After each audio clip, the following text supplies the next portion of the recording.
You ready? Yes, sir. Yeah, you can be the creepy guy.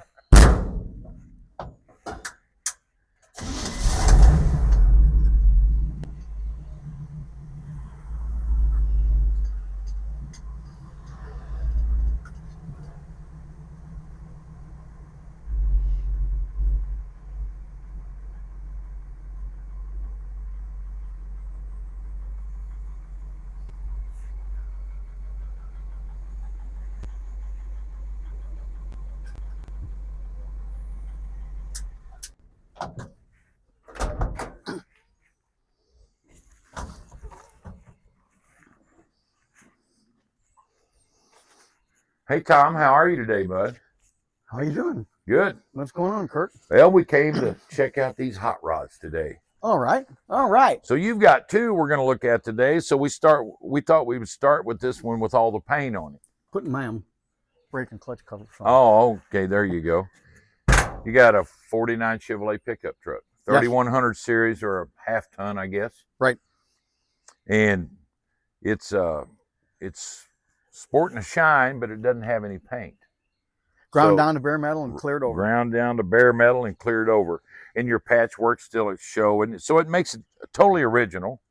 I'm assuming it had somebody's name on that door probably at one time, didn't it? It did. Yeah, well, that's cool. And I love the visor.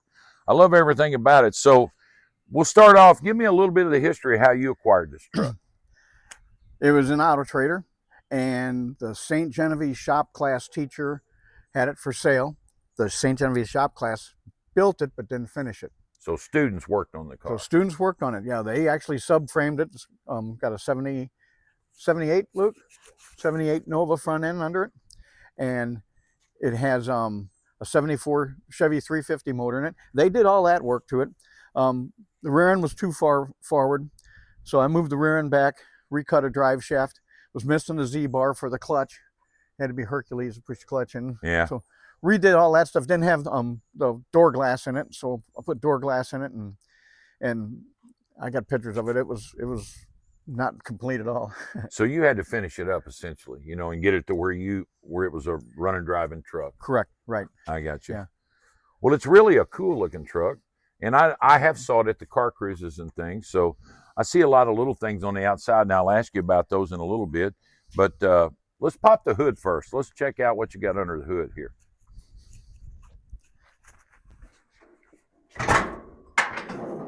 That sound. Yeah, it's real steel there. I've heard that many, many times in my life. So you got a 74 350 small block, power steering, power brakes. You said it was a Nova subframe. Correct. So I got disc brakes on it. But you're still sporting that tall air cleaner. Now, is that a conversion from an oil bath? It is a conversion of an oil bath. It came off of a 49 Chrysler. Found it in a salvage yard and picked it up, and so it's basically a glorified Velocity stack, with the air filter on the top of it. I sealed everything off on the inside. You got it to where it'll pull a little air out of the top. We used to flip our breather covers over, and get that moan. You've got it naturally there. So you got aluminum radiator in it. Is this a megaphone or a big horn?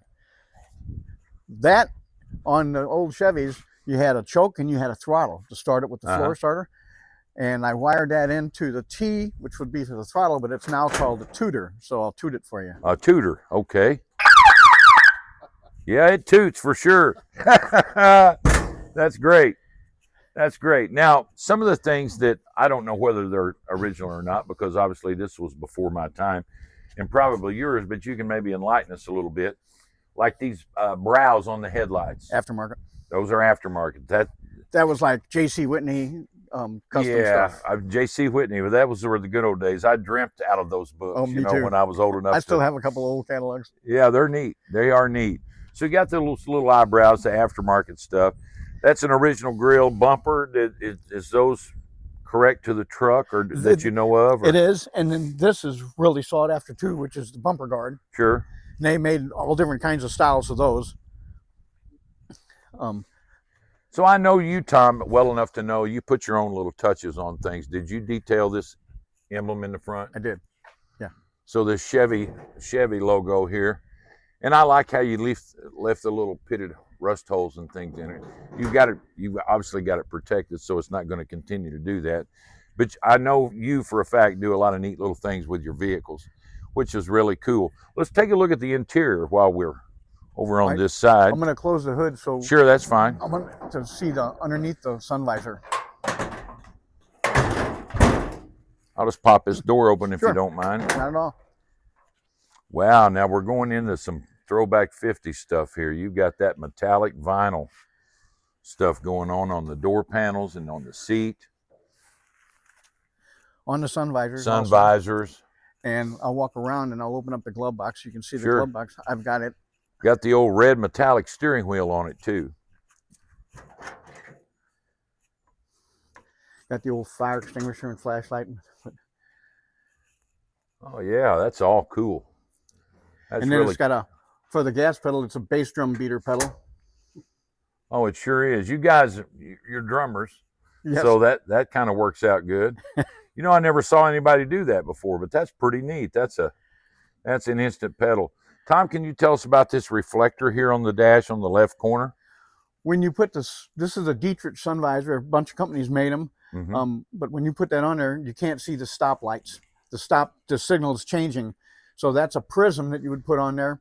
And then you can look in the prism, and that allows you to see the red light going to green or vice versa. Yeah, I remember those from back in the early 50s on some cars. In particular, Buicks and Pontiacs had those. And this is my GPS.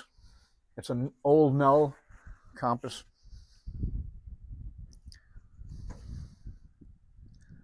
That's really neat. You still got the factory gauges in it. Do they work? They do. They do work. That's great. I've actually got a graph for the speedometer. I need to take it apart again and readjust it. But when I'm going 15 miles an hour in that speedometer, I'm going 45. Wow. So I have to do some math. Yeah, do a little quick calculating there. So the visor, it's not an original to a Chevy truck. It's off another vehicle, right? It's off a Chevy truck. It was designed for a Chevy truck. But this one's a Dietrich, and I found it online and bought it, and then spent an entire winter trying to match the body on it. And then I painted the underside of it the metal flake red to try to match the seats. I got you. I got you. Man, it's sure a neat little old truck. Got the original running boards on it there, steps. Of course, no truck's fully equipped unless you got a beer bottle opener on the side of the bed. That's pretty cool. And then lo and behold, we got a green fender. It had a rear fender on it that had the indentation for a spare tire, reason for the Yeah, hole. yeah, And I didn't like that look. yeah. So I got a buddy that had a green fender, and I thought, well, I'm going to put the green fender on it. And when I did, I got rid of the original tail lights that would come off the back, and I put 40 Chevrolet car tail lights in it. I got you. So the car tail lights are out of a 40 Chevy. Yes. That bumper almost looks like an old car front bumper. Would that be correct or no? No, it's a rear bumper for the truck. Rear bumper for the truck. It is missing the outer brackets. I didn't need them, so I didn't. Yeah, yeah. Obviously, you didn't need them. And then to fill it up with gas, I've got this. This came off an old furnace, and you open that up, and that's where the gas is at. So you got a rear tank in it, and you fill it up there. You've redone, or someone's redone the bed and made new straps and things.